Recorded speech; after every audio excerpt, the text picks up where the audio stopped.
And this will be helpful on the first assignment of the week. And on the final exam, there is a question on this kind of stuff on the final. So um, this will be helpful. So we're going to be going over graphs of exponential functions. And for the most part, you can use Desmos to graph things for you. You're not going to really have to graph it yourself. We will do, I think, like one I have on here where we're actually going to graph. The rest of it is just analyzing and understanding the graph and be able to read the graph correctly. So, oops, I have a typo already that I just noticed. I wrote A, it should be the letter B. So, an exponential function is basically b to some power x. You have a number, and x is in the exponent. That value for b, we call it the base because it's the base of the exponent. So that's why they use the letter b. It has to be positive, and it's not equal to 1. And that's what makes an exponential function. So it's different from having x and then a different number as the exponent. So b to the x is different from x to the b. I see a lot of people get these confused. If your variable is not the exponent, it's a polynomial. Otherwise, it's an exponential. And first week of class in pre-calc, I actually see a lot of people get these confused. So I just want to point that out. Those are two different things. And we use the word exponential only if it's exponential.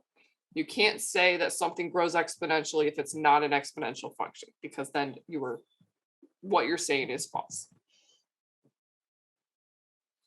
So when we have exponential functions, we have two general shapes, and it depends on whether your base is greater than 1 or between 0 and 1.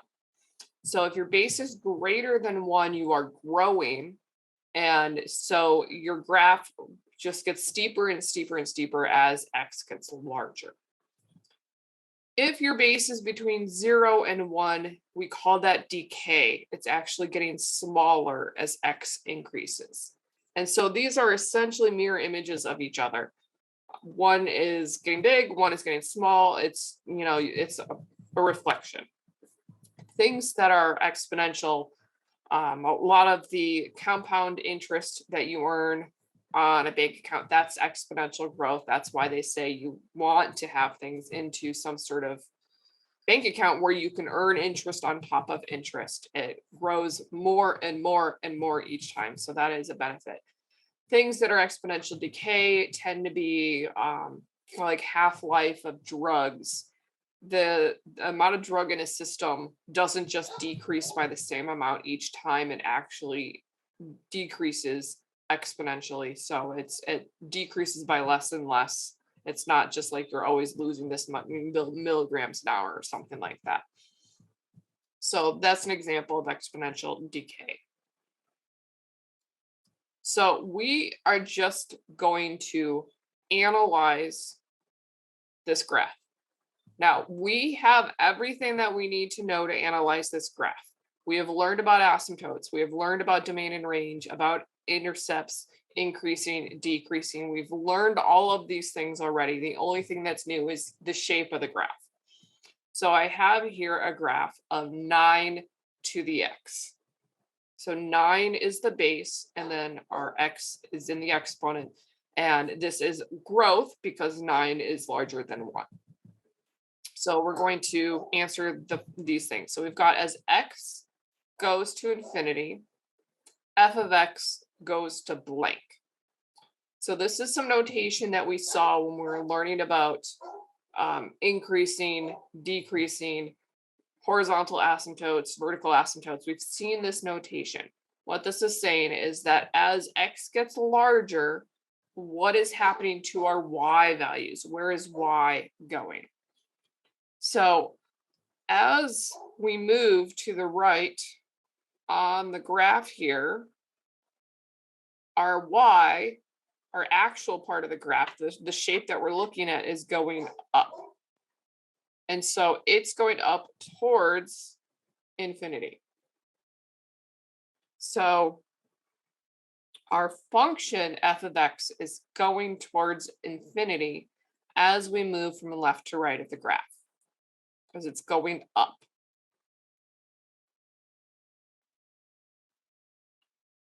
Now the next part says x goes to negative infinity. So that's if we're going in the other way. We're going from right to left. What is happening to our graph? And our graph is heading here. It's going this way. It's going to 0 on the y value. So it's getting smaller, and it basically looks like it's just hanging out at 0. So f of x goes to 0 as we move from right to left. So that's what x going to negative infinity means. This notation for these first two, if you're moving on to pre-calculus, you will see this notation again. It will show up in week 1 of pre-calculus, and it will show up again in week 8 of pre-calculus. And it shows up when you go to calculus. So this is sort of, for those that do have to take those courses, this is important notation. And this is just saying, as we look at our x doing various things, moving to the left or the right, what is happening to the actual graph, where the graph is going, what numbers does it look like it's going towards? So as x goes to positive infinity, moves to the right, our graph is going up. And then as x goes to negative infinity, our graph is kind of hanging out at 0. So are there any questions on these first two bullet points? Because that seems to be the hardest part for most people.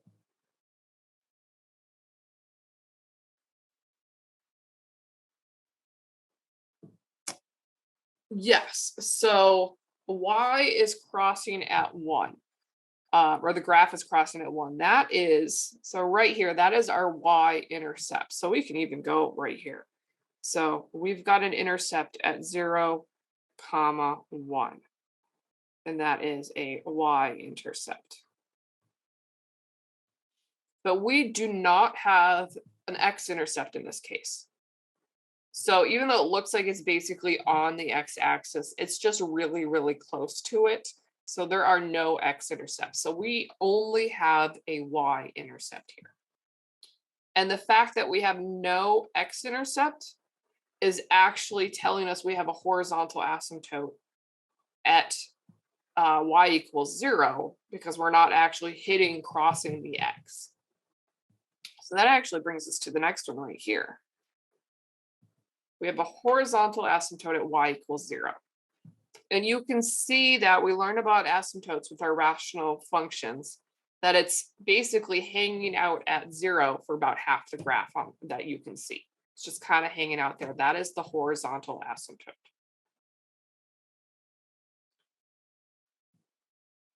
So questions about the asymptote or the intercepts here? That was a very nice lead in, Georgia.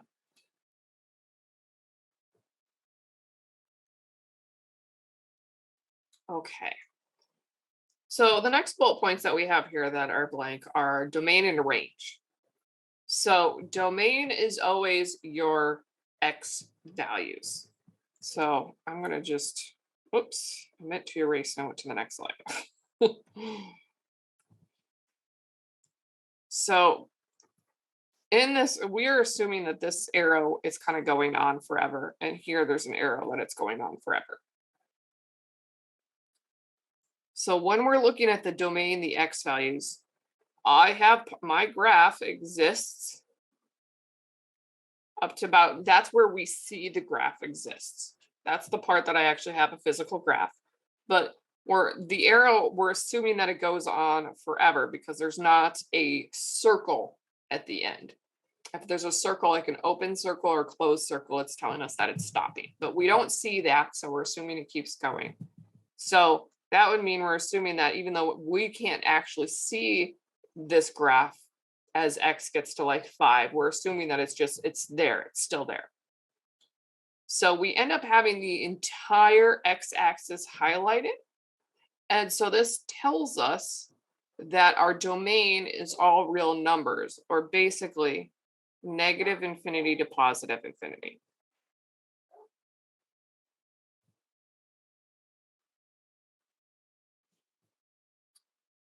Now, when you look at the range, you're kind of doing the opposite. You're looking at the y.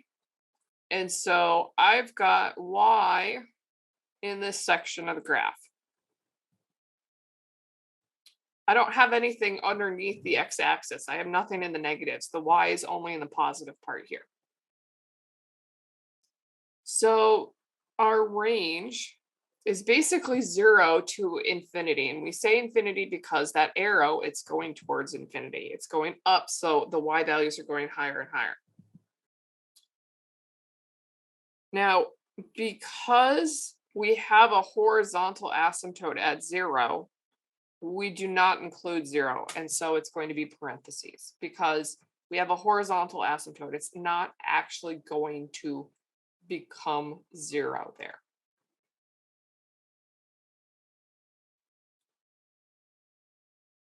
So our domain is all real numbers, and then our range is just 0 to infinity. Are there any questions?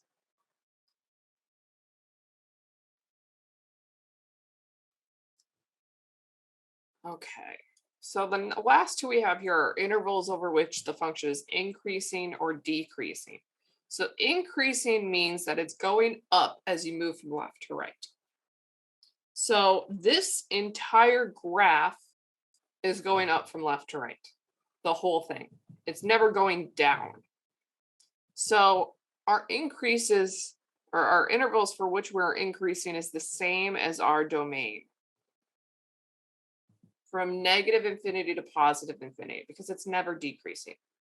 And because we never see the graph going down, there are no intervals where we're decreasing. So you just say that there are none. Since it's not going down anywhere on the graph, and we always read it from left to right.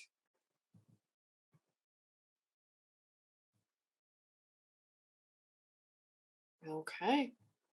So now here is a different exponential function. This time our base is 1/3. So our function is f of x equals 1/3 x. And so 1/3, that's a number between 0 and 1. So this is decay. It actually gets smaller as we move from left to right. And again, we don't actually have circles at the endpoints here that you see. So we're assuming that they, oops, I thought I chose the red. We're assuming that they continue on, that we basically have arrows here. So when you're reading this one, as x goes to infinity, f of x goes to blank. So as we move from left to right on our graph, what y value is our graph approaching or getting near? So I want you guys to put this, you can answer this out loud or put it in the chat. So we're looking at the first bullet point. That's correct, 0. So the arrow you can see on the right side is basically at 0. So we have 0 here. As x goes to infinity, f of x goes to 0. Now, what about the other direction? As x goes to negative infinity, what is happening to f of x?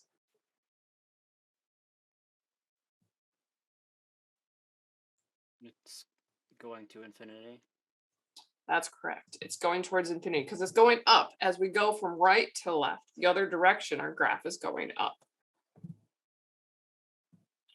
So what I want you to notice here is that this is basically the opposite of what we had of our other graph, our growth graph. It's like we just flip-flopped those two answers here.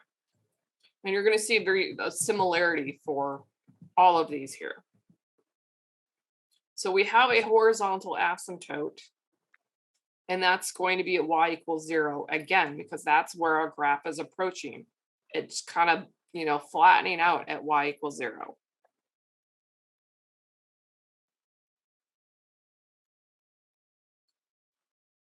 And a graph like this, our domain is all real numbers, just like the other one, because we have arrows going in either direction here. We don't have any spots where we're stopping the graph. And so our domain is negative infinity to positive infinity. And that is true for every exponential graph. The domain is always real numbers. The range here, again, we have no numbers in the negative y's. So our range is from 0 to infinity. It's going to be the same range as our other one.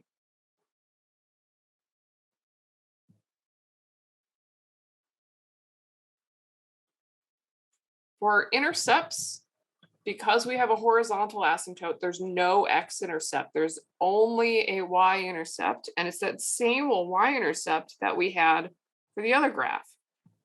It's at y equals 1, which you can write as an ordered pair 0, 1. And now the last two are increasing or decreasing. So is this graph increasing or decreasing? It's decreasing. That's correct. This graph is going down as we move from left to right. So this is decreasing. It's not going up from left to right. So there are no intervals for which it's increasing. And then you're always looking at the domain when you're answering these. So it's decreasing from negative infinity to positive infinity.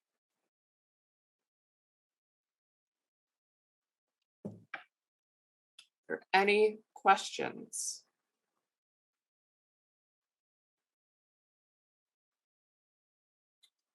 All right, so I have just summarized this information here.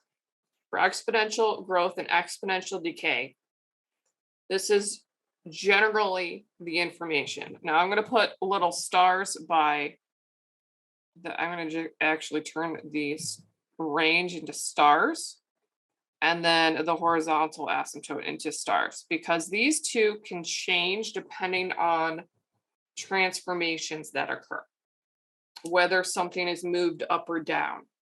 But the domain doesn't change. Whether it's increasing or decreasing doesn't change. It's continuous. The rest of these things are the same. And you can see even between exponential growth or decay, they basically have the same properties. So this is just kind of for your records, for your notes. The only thing that might change is the range and the horizontal asymptote. And we'll go into how that can happen. So when you're graphing something like this, first, just use Desmos if you have to do it on a quiz. Don't bother doing it by hand. But to actually understand the graph and what happens to it is you want to determine what transformations there are. And those are those things that we learned about a few weeks ago, whether it's shifted left or right or up or down, whether it's stretched out or if it's flipped upside down. And then you use your transformations to find the horizontal asymptote, because exponential functions always have a horizontal asymptote. And that asymptote may shift based on whether the transformation moves it up or down, because that will also move up or down the asymptote. Then you're going to use a table and these transformations to get ordered pairs to graph. And so that's the table that I have here. To graph an exponential function, you really only need 3 points. And notice that it always goes through 0, 1. That's that y-intercept. And then your 2 other points depends on what your base is. But we're always going to use the values -1, 0, and 1. So this table is the table that you use when you're graphing these, and then you make transformations to the points in order to graph a different function. And once you have your new ordered pairs, then you graph those new ordered pairs. So we're going to graph this, and there's no transformations on this graph. We're just going to use these 3 ordered pairs so you can learn how to use this table. And then we're going to look at the domain and range. So your x is always -1, 0, and 1. So I'm just got this table, -1, 0, and 1. And we have no transformations. It's just 4x. So it's always going to go through 0, 1. Now, the base here is 4. That's the number underneath the exponent. So our b is 4. So if you go back to this graph, for -1, it's going to be 1 over b. And then for 1, it's just b. So since b is 4, this means we're going to have 1/4 and then 4. You don't even really need to plug in the numbers. You just have to know how that table works. And that's your point. So then you just need to graph those. And then we'll look at the domain and the range here. So I think I've got 10 dashes here for each thing. I need to make sure my y value goes up to 4. And let's see.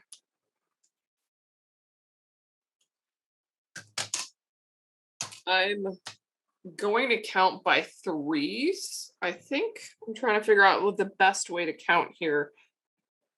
So that way it's easy to graph, because we do have to graph 1/4, and that's going to be kind of difficult. So I'm going to count by 3. So every third tick mark I'm going to count as 1. And that will just make it a little bit easier to graph. Oh, nope, that won't count. That doesn't quite get me up to 4. So we'll count by 4s. Nope, we'll count by 2s, I mean. So every other one I will count. There we go. So every tick mark I'm counting is half. And this will just make it a little bit easier for me to graph this. And then I'm going to do the same thing in the other direction.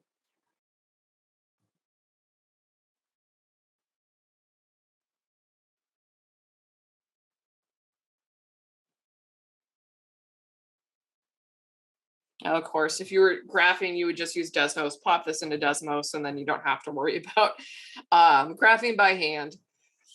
But we're just going to graph our ordered pairs now. So we've got -1, 1/4. So I'm just going to kind of estimate it as right there, because I'm counting by halves. So I know it's going to be in between the first two, the first tick mark and 0. 0, 1, and then 1, 4. So that's about up here. And so you kind of graph, you connect these, and then the asymptote is always at 0. So you just kind of trace it and follow along the x-axis, because that's where your horizontal asymptote is. So you find your 3 points. One side, whatever side's going up towards infinity is easy. You just connect them and make your arrow. And then the other side always has to kind of follow along the x-axis. So what is the domain and range here? Because that's something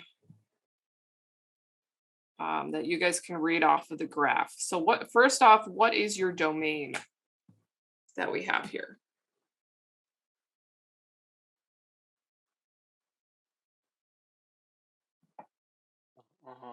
I'm assuming it's all real numbers. That's correct. It's -infinity to positive infinity, all real numbers. Every exponential function has the same domain. So you don't even need the graph. You just need to know that's what it is. What about the range? 0 to infinity. That's correct. We're going from 0 to infinity, and you have to have the parentheses here, because we don't have anything below our y-axis.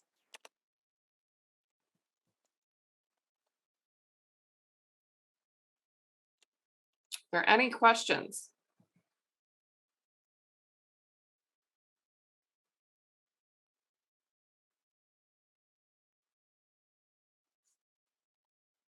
All right.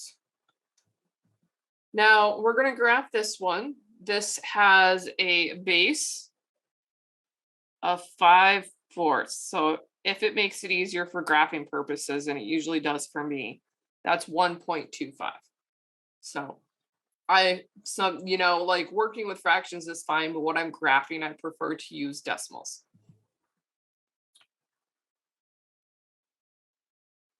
So when we graph this, our x is going to be -1, 0, and 1.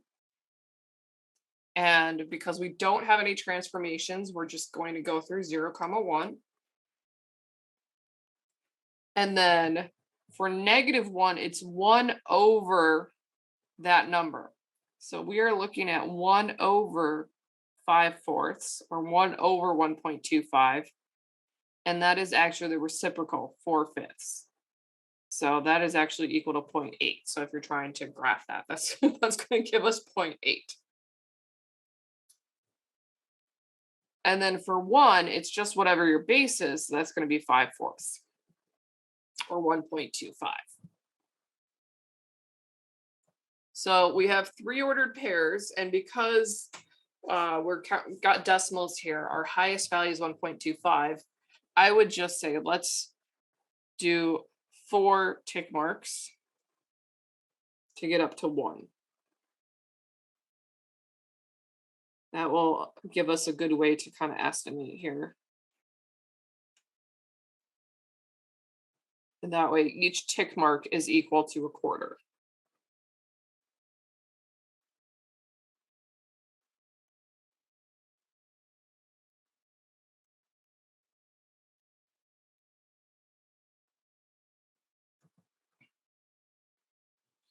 So at -1, we're at about 0.8. So I'm going to just kind of estimate that. It's basically at 0.75 is close enough.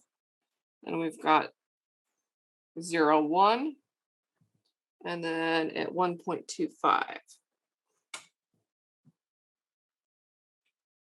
Oops, I'm totally missed trying to connect these. Oh man. There we go. Okay, so what happens because this number is lower, it's closer to 1, it doesn't rise as quickly. So it does look flat, and part of that is our scale as well, but it is flatter because it's not getting as high as quickly. At 1 we're only at 1.25. With this one we're at 4 at 1, so it definitely stretches faster. So what I want you to notice here is that the closer your value would be is to 1, the flatter it kind of looks, but it does increase and will keep increasing in this case. Otherwise, if it was below 1, it would be decreasing. So let's see how much you guys remember. What is the domain? All real numbers. It's always all real numbers. So -infinity to +infinity. And what is the range? I think this one's also 0 to infinity, right? Yes. Even though it doesn't look like it, it's still 0 to infinity because we still have that horizontal asymptote at 0. We just don't see it because we haven't stretched out enough. But if you graph this into Desmos, and let me pull up Desmos and do that.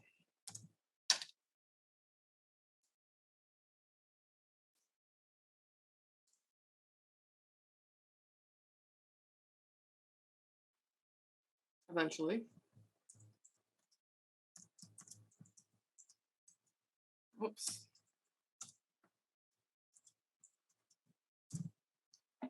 It does get, as I zoom out, you can see that it is approaching 0 again. So if you zoom out, it looks like all the other ones, but when you zoom in, it kind of gets flatter. It doesn't stretch out as much as if I compared this to the other one, which was 4 to the x, you can see that one gets steeper a lot quicker than 5/4 because it's flatter. It's closer to 1, that value. Any questions?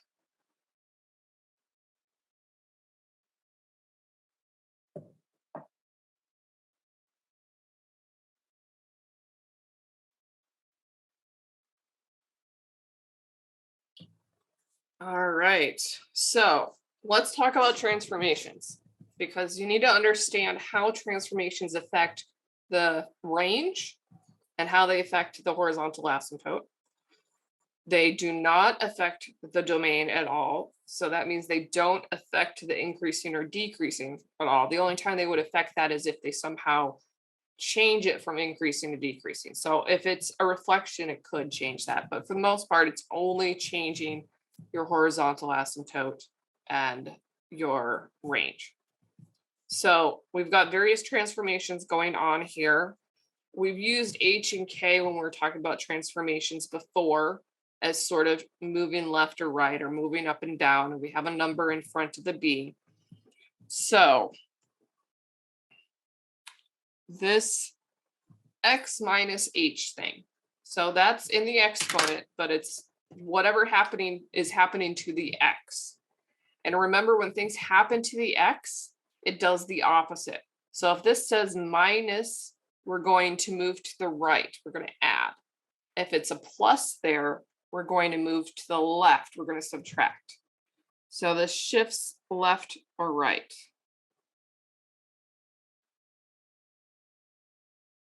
And we're always doing the opposite of the sign.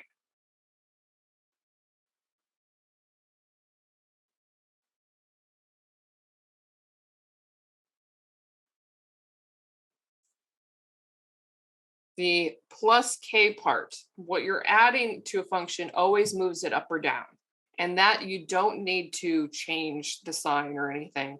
It's just whatever the sign is, that's what it does because it's happening to the Y. So that's going to shift up and down. And that's what affects the range and the horizontal asymptote.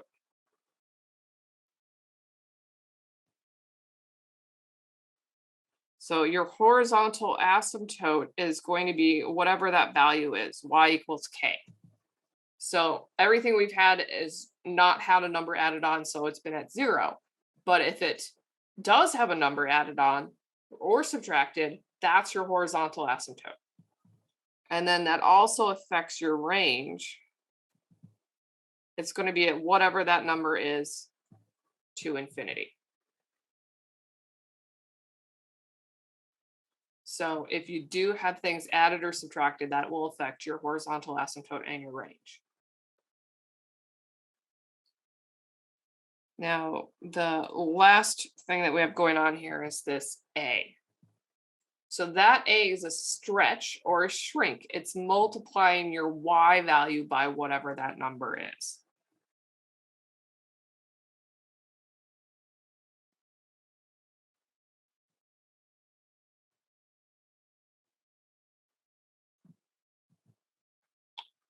And that generally does not change the horizontal asymptote. It won't necessarily change your range or anything. However, if that value is negative, what that does is it makes all the Y values upside down. Because now we're changing our Y, we're multiplying by a negative. So I'm going to put this in a different color here. If your A is less than 0, if it's negative, what happens is that the range changes because now the range is going to be upside down. And so your range becomes negative infinity to whatever that value K is. Because it's reflecting across the horizontal axis. Because normally it's always in the positive. That will now make it in the negative. So that does kind of flip-flop your range if that becomes negative. The other thing that I want to kind of point out here is with the X minus H. If you see a negative H, or not negative H, negative X. So if you have a negative in front of your X value, what that does is it changes a growth to decay. So if your thing was normally growing, it's now decreasing. And it changes anything that is decay to growth. So it basically flip-flops increasing and decreasing.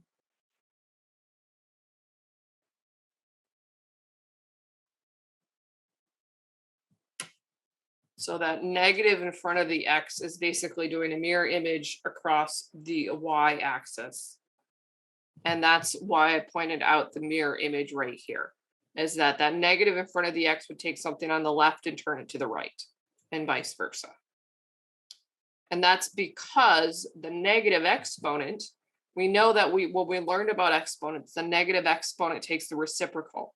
So if you have a number that's greater than 1, the reciprocal is going to make it between 0 and 1. So that's why that kind of flip-flops them, is that you're taking the reciprocal. And so you're changing your base to something else.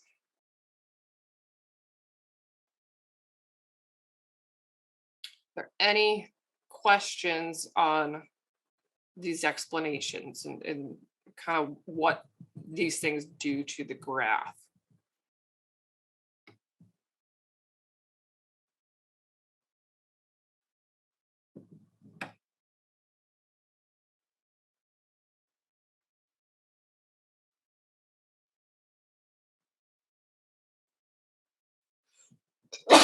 Oh, excuse me. I could feel that coming. All right.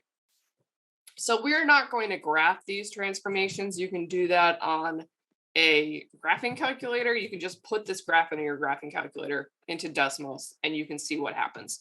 We're just going to identify the transformation, like what happens, and then how that changes the domain, the range, and the asymptote, just so you can see how these things affect it, because that's what we're focusing on, is understanding what the parts of the graph are.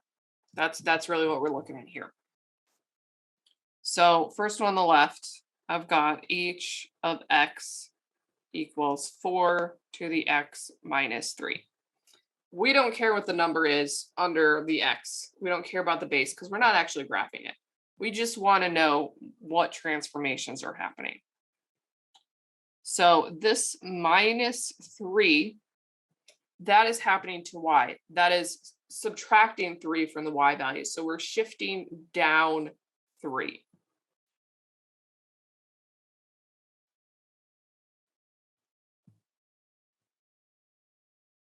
So that's our transformation. So now we're looking at domain, range, and horizontal asymptote.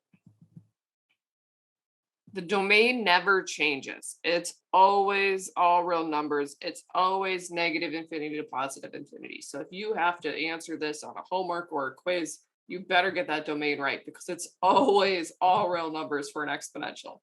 Never changes. The range, now that we've moved down 3, we're no longer going 0 to infinity. Now we're going from -3 to infinity because we shifted it down 3.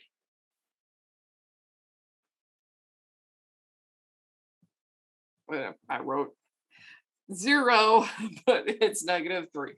So we're going from -3 to infinity. And then our horizontal asymptote is now at y equals -3.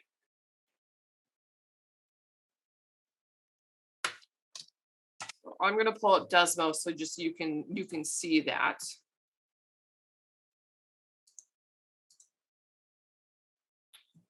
Zoom out a little bit here. So when you subtract 3, see, now it's going down. Now you can see there's a horizontal asymptote here at -3 instead of at 0. But we're still covering all real numbers for our domain, and we're still going up to infinity. Nothing else changed.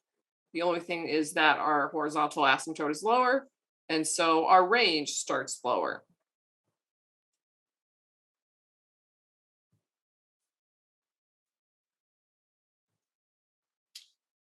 Now, the next one we have here on the right is, now we're still subtracting 3, but now it's in the exponent. So this is j. So when you're subtracting 3 in the exponent, that's moving left to right. And we do the opposite. So we are shifting to the right because it's a negative. We're doing the opposite. So we're going towards the positive.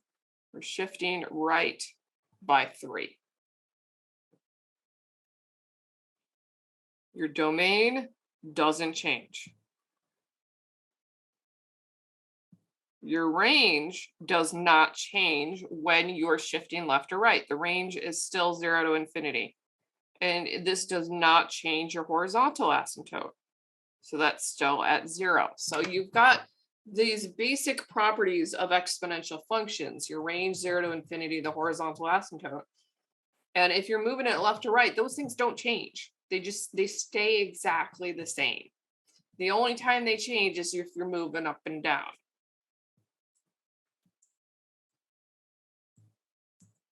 So modifying here. Oops, it's not in the exponent. Oh, it really doesn't want to stay in the exponent. There we go. So see, our horizontal asymptote still at y equals 0. Our range is still 0 and infinity, but notice that our y-intercept did change. So shifting left or right does change your y-intercept. We don't normally pay attention to what it changes to. But notice that what was at 0, 1, so we had 4 to the x, we were at 0, 1, that moved 3 places over, so now it's at 3, 1. So what was our horizontal or our vertical asymptote? No. What was our y-intercept was at 0, 1. And that point moved over 3, but it gave us a new vertical asymptote that you'd have to solve for to figure out what that is. I don't know what that number is as a fraction, but we don't care. We're just looking at what's happening in the domain, the range, and then our horizontal asymptote. Any questions?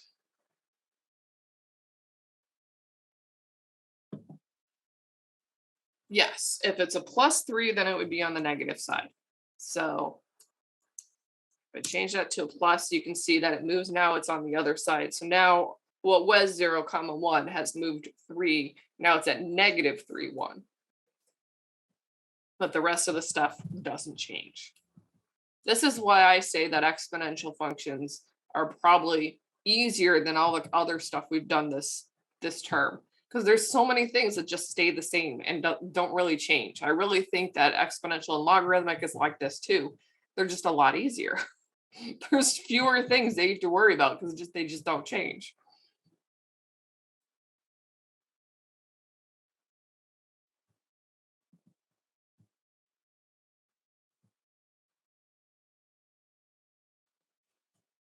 Okay, so here's more transformations going on to kind of show you what's happening to all these things. So I've got k of x is 4 to the x plus 1 plus 2. So we've got 2 transformations going on. We've got a transformation going on at the x. It's plus 1, so it's going to move to the left by 1.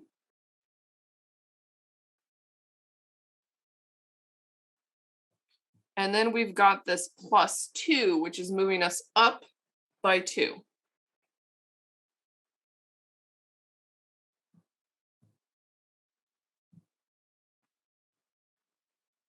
So domain, you guys should all have the domain memorized now.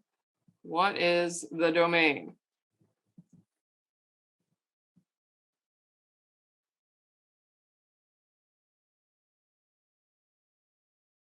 Oh, come on, guys. You're all muted. You don't want to answer. Oh, they're all real numbers. Sorry. Yes, all real numbers. People pay me. Yes, our domain is always the same. Doesn't matter if things move left or right, up and down, it's always all real numbers. Our range is only affected by what's going up and down. So because we shifted up 2, our range is going up 2. So it's now going to be 2 to infinity. And then that also moves our horizontal asymptote, and that's going to be now at 2 instead of 0. That shifting left or right doesn't affect these things. So we have plus 1, and then plus 2. So you can see compared to our regular graph in green, we've moved up, and we have moved to the left a bit, but I mean, it's really even hard to see that. But all we care about is, the domain's still the same, and the range and the horizontal asymptote are changed.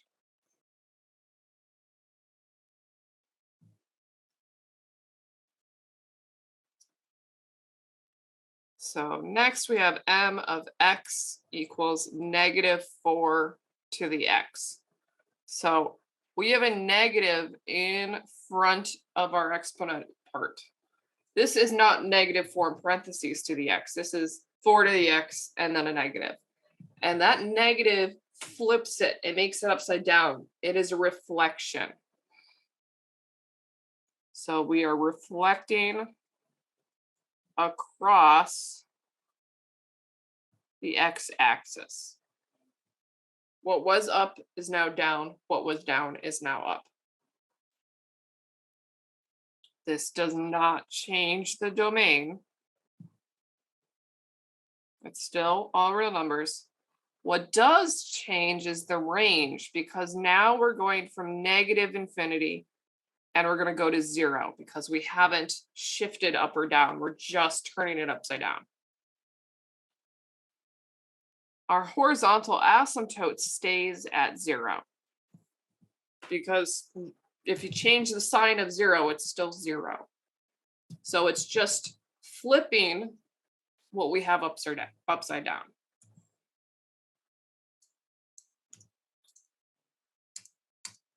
So if I put this negative there, see, the green is the original. Now the blue is upside down.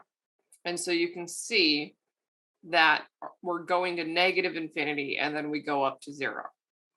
When you're giving your range, we always give it from smallest to largest. So as far as range, you go from bottom to top when you answer your range.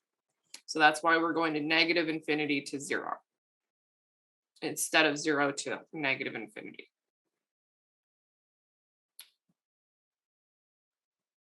So questions. Georgia, you said this is the point where you have problems. Is it in the visualizing? Is it finding the range? Like at what part? Both. Okay. And then parentheses versus brackets. So because we have a horizontal asymptote that we're never crossing, we're always going to have parentheses.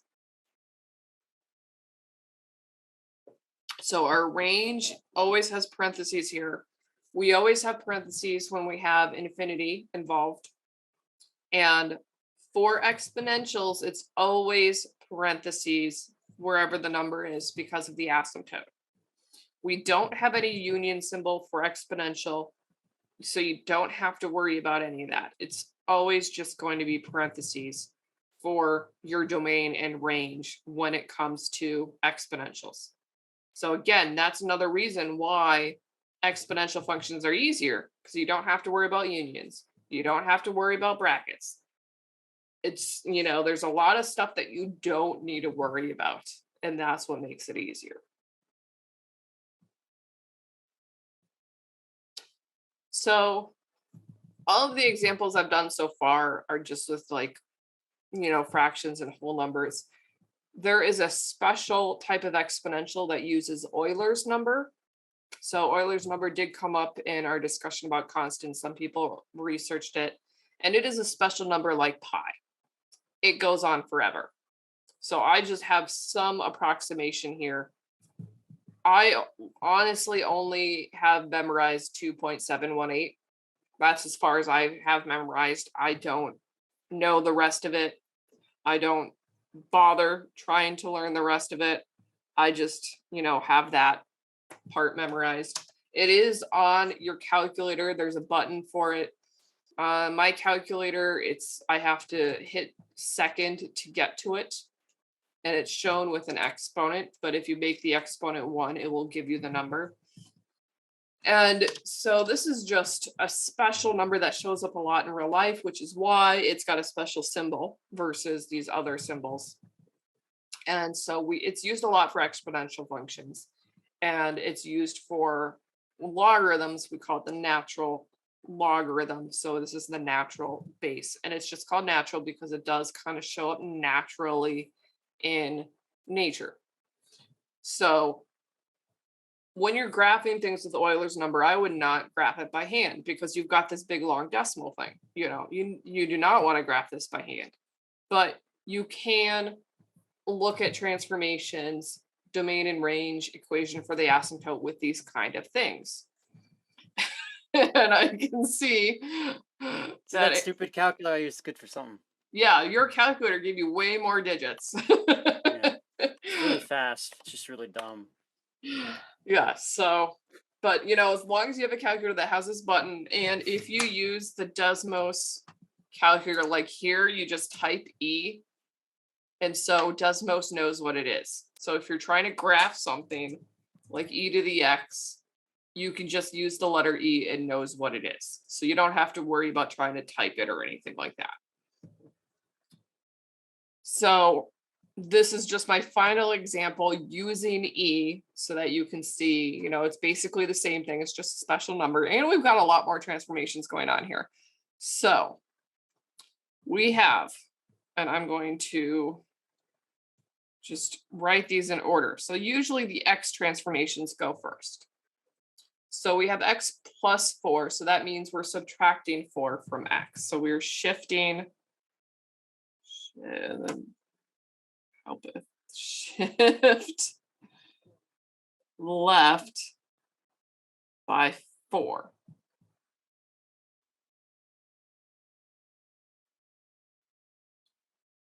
Then we're going to do stuff with Y, and you always do the multiplication stuff with Y first and then the addition and subtraction because that's the order of operations. So the multiplying stuff with Y is actually that negative in front of the E. So we're going to have a reflection. We're going to reflect across the x-axis. And then we have a -1, so that we're going to shift down 1 because it's the -1. So those are our transformations. We have 3 of them. Domain and range. So our domain is all real numbers. It doesn't matter that we have this funky letter. It's still all real numbers. Now our range here, we have 2 things going on. So first off, we are reflecting. We've got that negative to make it upside down. So now we're at -infinity. And we would go to 0, except that we also shifted down 1, which gave us -1. So our range is actually going from -infinity to -1.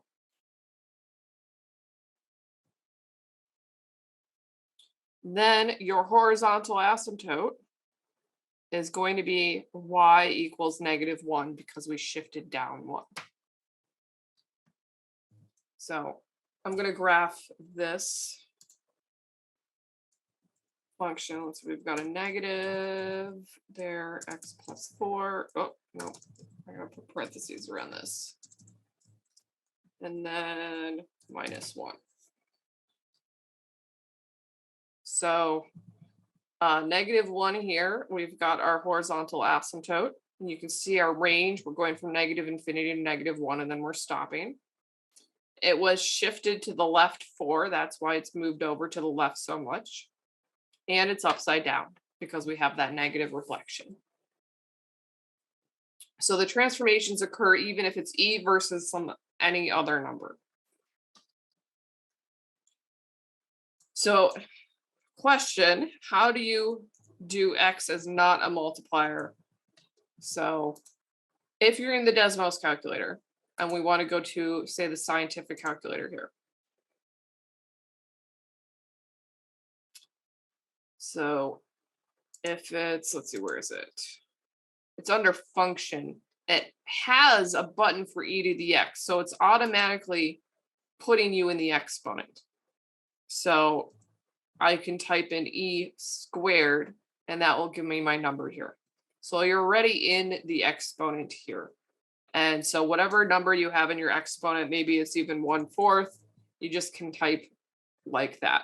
Most calculators, because we generally do not take e and multiply it by something, it's always in the exponent. Your calculator will default to having it as an exponent. So yeah, so my calculator that I have, there we go. Oh, almost. Okay, so maybe I can get a picture of the calculator TI 30X and just get like a picture so I can show you.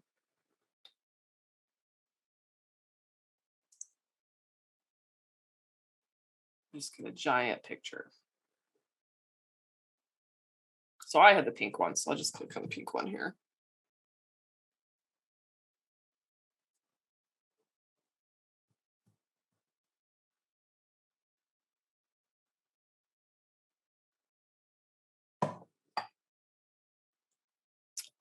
I just want,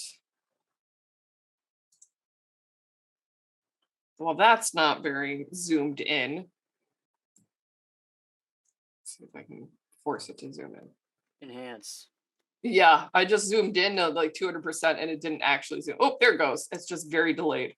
Okay. So this button is LN. That stands for natural log. And in yellow, and unfortunately, because the zoom, it's just made it really grainy, but above it, it says e to the x. So maybe I can zoom in. Yeah, this is just a really bad picture, but it says e to the x above there. And to get to the yellow, you have to hit second first before you hit that button. So it depends on your calculator. This is the calculator I have. I don't have those fancy flowers though, but each calculator is different on how to do it. So you have to really know how to use your calculator. And you might have to look up how to use your calculator. So see, this is what I've got right here. When I hit that button, it just gives me natural log. But if I hit second and then natural log, then I have the, and then I can put whatever my exponent is there. So if I want 8, and I hit enter. Oh, I didn't hit enter because I'm doing this on a mirror image. There we go. And you get this really big number. So, and that's LN, not IN. I see a lot of people think it's IN. It's an LN, or natural log. It comes from the French logarithm natural or something like that. So just French has it in a different order. So that's why they do LN versus NL. And then log. So that's how you do it on your calculator. Any other questions?